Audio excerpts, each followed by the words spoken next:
अजूनही तुम्ही माझ्या चॅनलला लाईक, शेअर आणि सबस्क्राईब केले नसेल तर करा, कारण का सबस्क्राईब केलं तर तुम्हाला नोटिफिकेशन मिळत जाते. तर आज आपल्याला meaning and definition of accountancy पाहिजे. तर बघा, म्हणजेच अकाउंटन्सीचा मराठीचा अर्थ काय, लेखाकर्म किंवा लेखांकनचा अर्थ आणि व्याख्या पाहिजे. Bookkeeping is a part of accounting. म्हणजेच का, बुककीपिंग हे एक लेखाकर्माचा भाग आहे. It is the primary stage in accounting. ते प्राथमिक ह्याच्यामध्ये केलं जात असतं. It is the process of recording transaction in the books of account.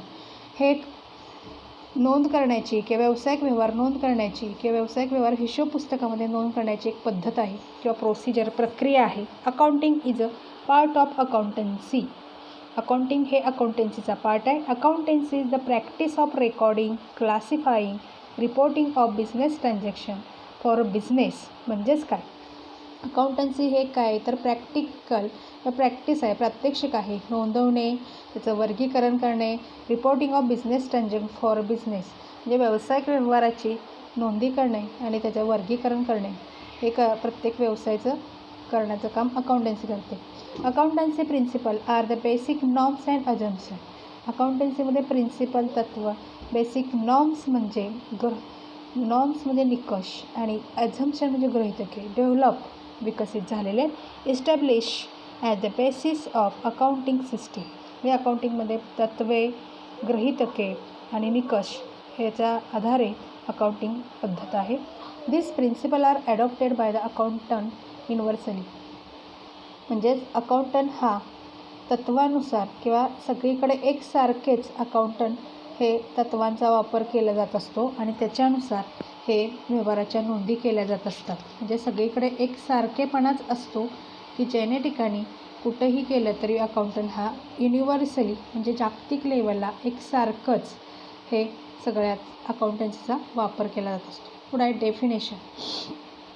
Accountancy refer to the entire body of the theory and process of accounting by Kohler. म्हणजेच काय, accountancy म्हणजे लेखाकर्म, refer to the entire body म्हणजे of the theory and process of accounting. म्हणजेच एखाद्या व्यवहाराची सर्व सैद्धांतिक बाजू व लेखांकीय कृती ही लेखाकर्माचा उल्लेख करते. म्हणजेच ह्याचा मराठीत अर्थ आहे या व्याख्येचा. म्हणजेच काय, एखाद्या व्यवहाराची सर्व सैद्धांतिक बाजू व लेखांकीय कृती ही लेखाकर्माचा उल्लेख करते.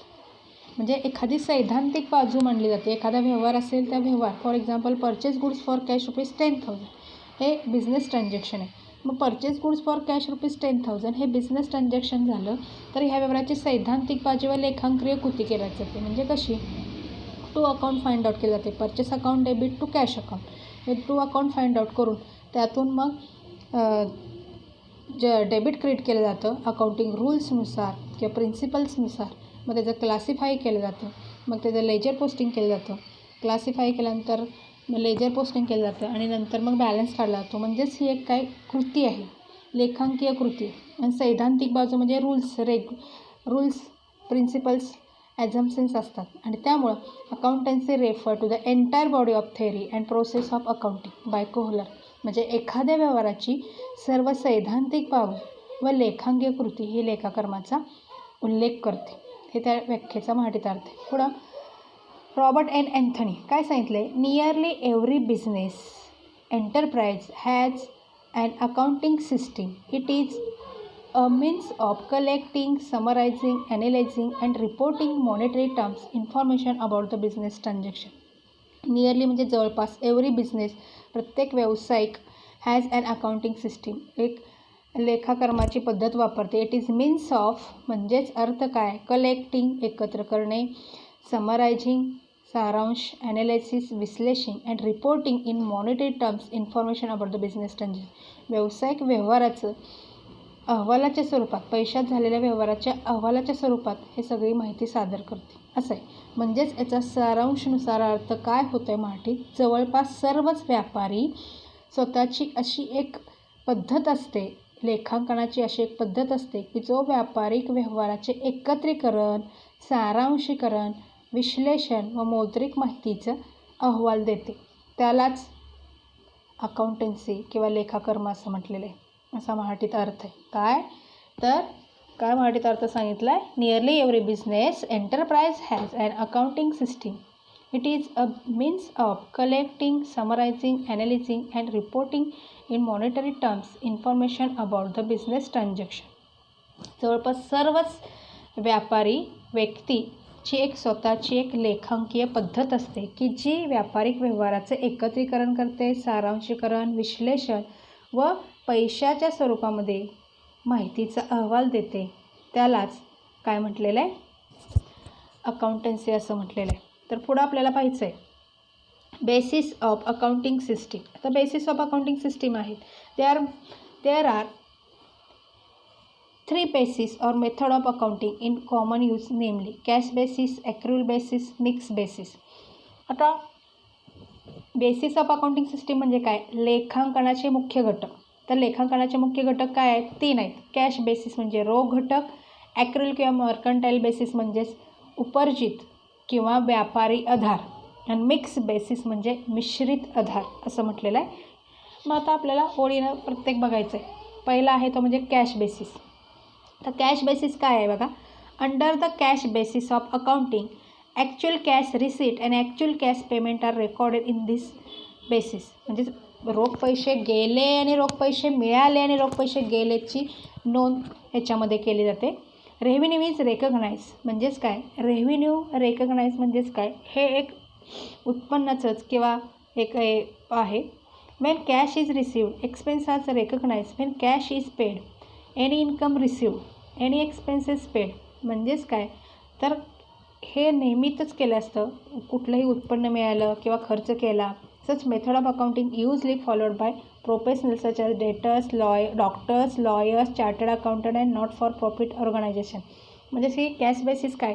रोख पैसे दिले, रोख पैसे घेतले, हे कसे केले जात असतं? Doctor, lawyer, chartered accountant, not for profit concern, नफा मिळवणाऱ्या संस्था किंवा नफा न मिळवणाऱ्या संस्था याचा वापर करतात. कॅश बेसिस म्हणजे रोख पैसे आले आणि रोख पैसे गेले अशाच व्यवहाराची नोंद. रोख उत्पन्न मिळालं, रोख खर्च केला एवढाच फक्त त्याचीच नोंद केली जाते रोखीच्याच.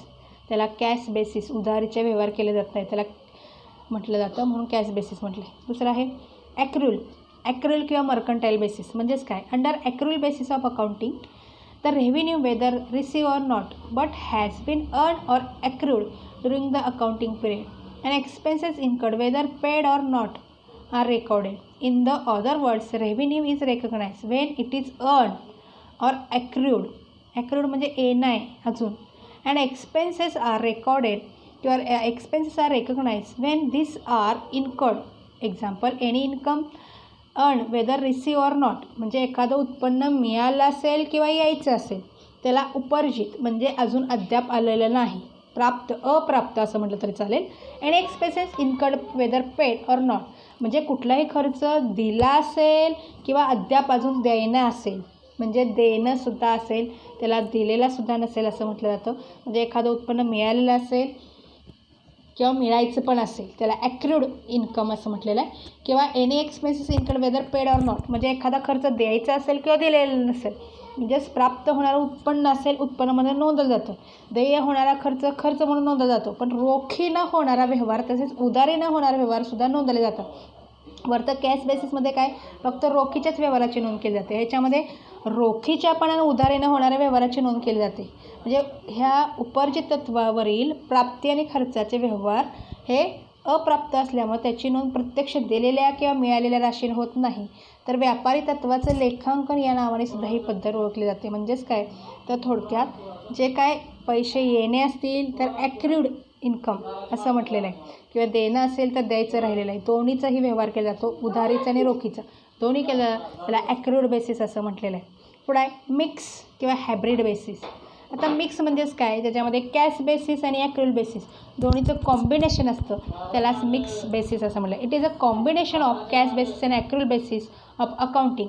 Under mix basis of accounting both cash basis and accrual basis are followed. Revenue and assets are generally recorded on cash basis, whether expenses are generally taken on accrual basis. The law in India prohibits the use of this method. म्हणजेच काय? आता cash basis आणि accrual basis म्हणजे उधारीच्या व्यवहाराची आणि रोखीच्या व्यवहाराची नोंद केली जाते. Under this method basis of accounting both cash basis आणि ॲक्रुअल बेसिस फॉलोड. दोन्हीचा केला जातो. रेव्हेन्यू आणि ॲसेट्स आर जनरली रेकॉर्डेड. म्हणजे रेव्हेन्यू म्हणजे महसुली उत्पन्न, महसुली खर्च. ॲसेट म्हणजे संपत्ती are generally recorded on cash basis whether as expense are generally taken on accrual basis. म्हणजेच काय, हे ॲक्रुअल बेसिसच्या पण आणि कॅश बेसिसच्या दोन्हीही ॲसेट आणि रेव्हेन्यूचं पण पाहिलं तर law in India is prohibit the use of this method. ह्याचा वापर सगळीकडं भारतामध्ये केला जात असतो मिक्स बेसिसचा. असे हे 3 मेथड्स बेसिस ऑफ अकाउंटिंग सिस्टीमचे आहेत. कॅश बेसिस, ॲक्रुअल बेसिस आणि मिक्स बेसिस. इथंच आपण थांबूया. बाकीचा पाठ उद्या पाहूया.